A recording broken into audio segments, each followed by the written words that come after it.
Hello dudes and dudesses, and welcome to today's video about this contraption I'm standing on. It's an automatic honey block bottle recycling farm thingy. Yep, that's what I'm gonna call it.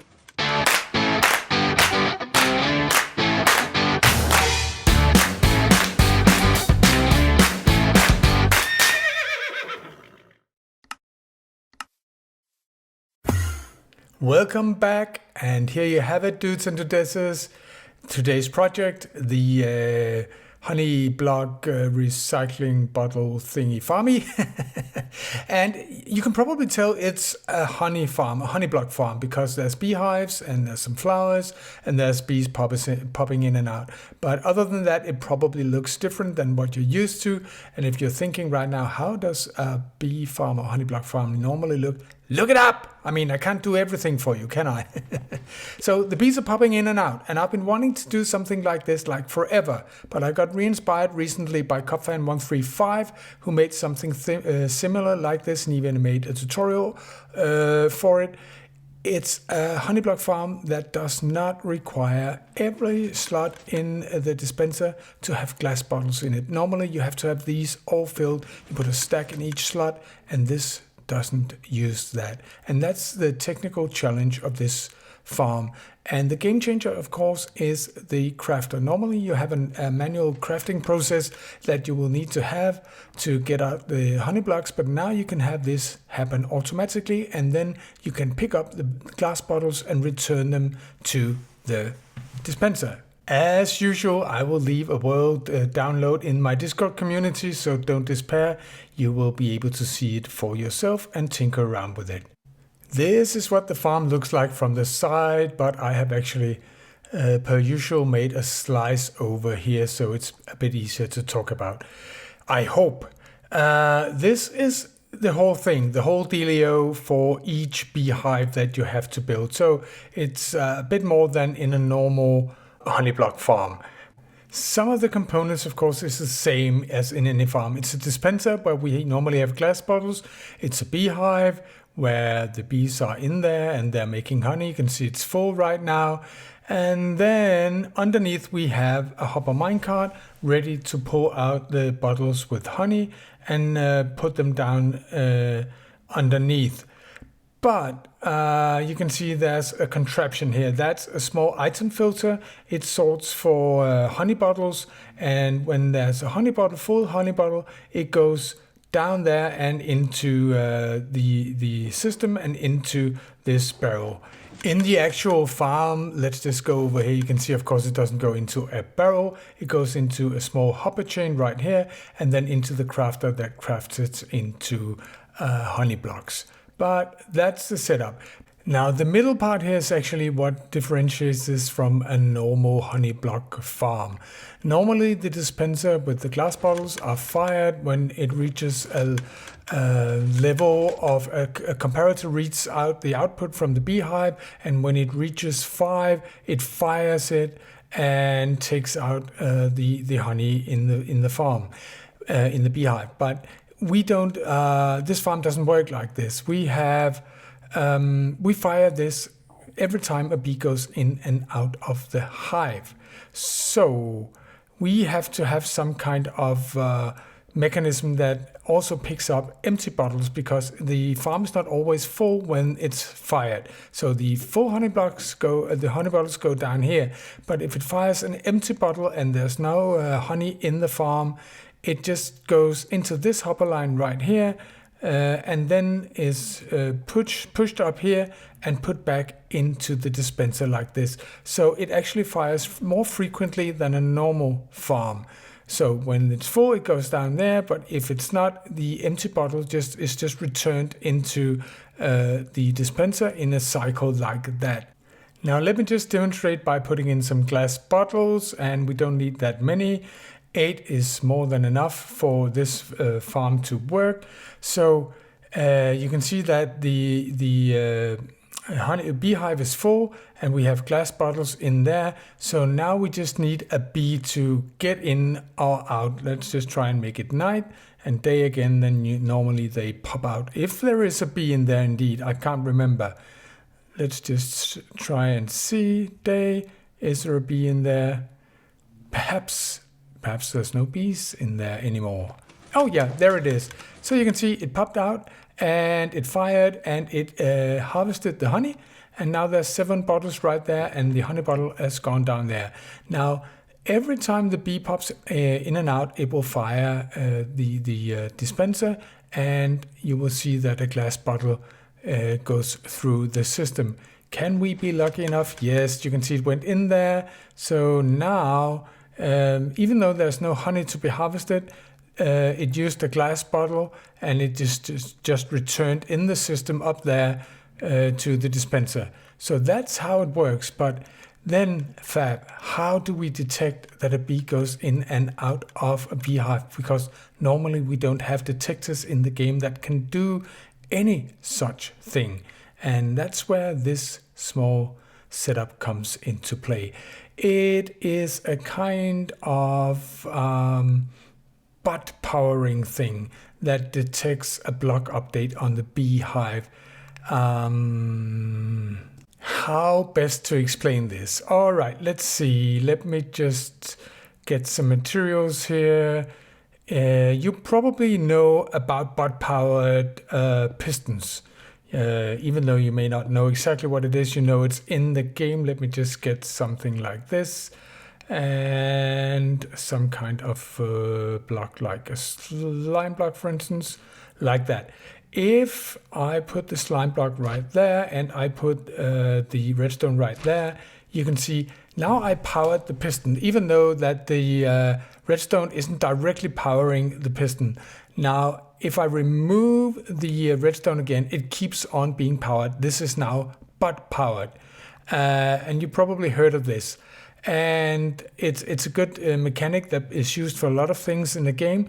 And when you give the piston a block update, which is something touching it anywhere on the hitbox, it goes back to its normal state, like that.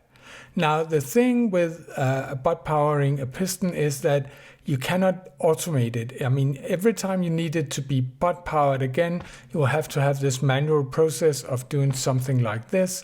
And then removing it. So it's a one way thing. And this over here is kind of automatic bot powering thing-ish. Yes, that's let me just build it up quickly.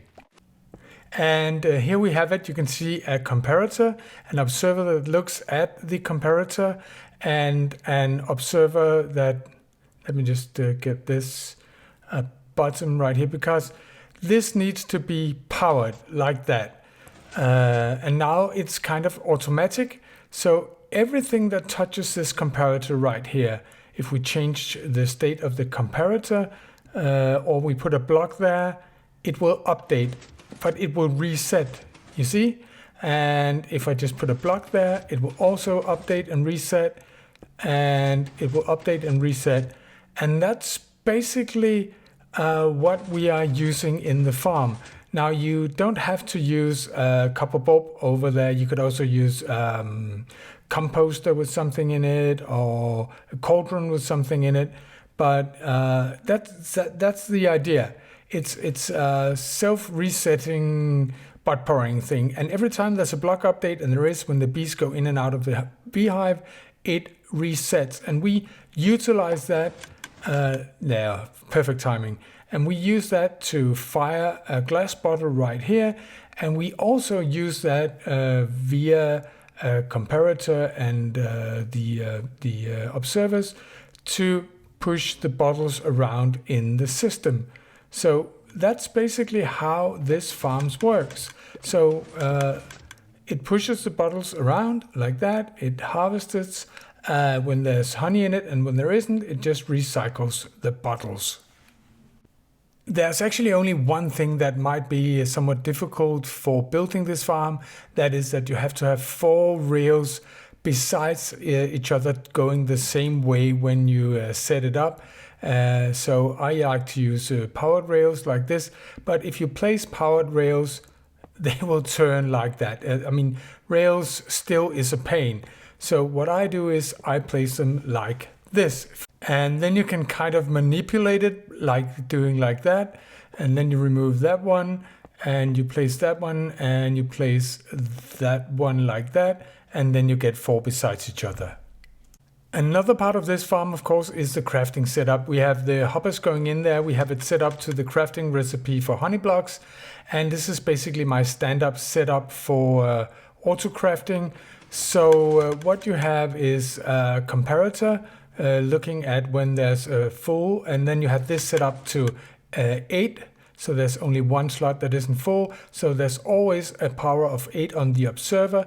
And when this one gets full, there's it gets 9. You can see 1, 2, 3, 4, 5, and right now it's 6, 7. And when it comes 8, and then finally it will be 9, and then the observer will observe it, and it will turn off the copper bulb underneath the farm, and that will fire the torch, and that will fire the crafter itself. It's important that you use soul sand in the bubble columns, because if you don't, they will go up slowly, and that will affect this system over here. So soul sand will spit it up quickly, and then it will go into this item filter right here, which we have set up to just take out the honey blocks.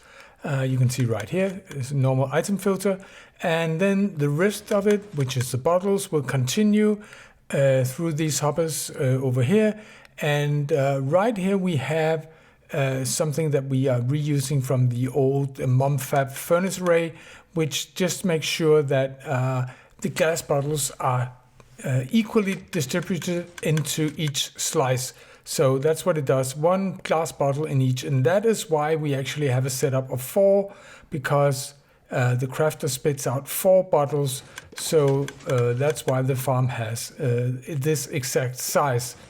And that's basically the farm. All the pots on top, it's just for lag reducing. So yeah, that's kind of the deal with that. Oh yeah, you can see sometimes there's actually a honey bottle in there. It doesn't matter in this farm, because it's because the dispenser is faster than the hopper minecart. Basically, it doesn't have time to suck it out. But because the bees go in and out so frequently, it doesn't really slow down the rate of the farms, and it doesn't break it like it would in a normal honey block farm. So that's it, and you can see it's equal. You could probably get away with having 5 bottles in this farm, but I just put in just a tiny bit more. And if we speed it up, if we take the tick speed and speed it up, you can see, if we look into the dispenser right this, that it's basically always the same number of glass bottles that's in there, like this. You can see it's pretty steady, so it doesn't really get near anywhere where there isn't a glass bottle. Finally, for those of you who are still here, I did make a more condensed version of this farm. As you can see here, it is has a slightly smaller footprint, and I just changed up the middle in here, and you can see it's a bit different. Down here we don't use this setup detecting a block change anymore. Instead we go by sound. So every time the bees pop in and out, they will actually trigger these skulk sensors up here, and it basically does the same thing. It fires the glass bottle even though there's not any honey in the beehive, so it just goes around in a circle.